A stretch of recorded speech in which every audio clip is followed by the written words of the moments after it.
Hi friends, பொதுவாக எல்லாரும் சொல்லுவாங்க நான் ஒன்று நினைச்சா அது ஒன்று நடக்குதுன்னு.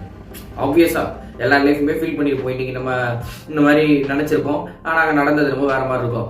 ஆனால் நான் சொல்கிறேங்க, நம்ம மைண்டை நம்ம கிளியராக வச்சுக்கிட்டு நல்ல எண்ணங்கள் நம்மளோட விஷயத்தில் நம்ம கிளாரிட்டியோடு இருந்தோம்ல, நம்மளோட விஷயத்தில் நல்ல கிளாரிட்டியோட ஒரு கான்ஃபிடென்ஸோடு இருந்தோன்னா நடக்கிற சங்கடமான சூழ்நிலையில கூட நமக்கு அதில் ஒரு நல்ல விஷயம் நடந்திருக்கும். நீங்கள் நல்லா யோசிச்சு பார்த்தீங்கன்னா தெரியும். எப்போனா நம்ம தெளிவாக இருந்தால் அதில் இருக்கிற ஒரு நல்ல விஷயத்தை கூட நம்ம எடுத்துக்க முடியும். எல்லா கஷ்டத்துலையும் ஒரு நல்லது இருக்குன்னு சொல்லுவாங்க, அது உண்மைதான். ஆனால் அது யாருக்குன்னா உள்ள மனசுல தெளிவாக வச்சுக்கிறாங்க பார்த்தீங்களா, அவங்க விஷயத்துல கிளாரிட்டியோட இருக்கிறாங்களே, அவங்க இது எல்லாமே யோசிச்சு புரிஞ்சுக்கிறவங்களுக்கு எந்த கஷ்டமே கஷ்டமா தெரியாதுங்க. அதில் அழகான ஒரு விஷயத்தை எடுத்துக்கிட்டு எப்படி ட்ராவல் பண்ணலாம், எப்படி சால்வ் பண்ணலான்றதை மட்டும் தான் யோசிப்பாங்க.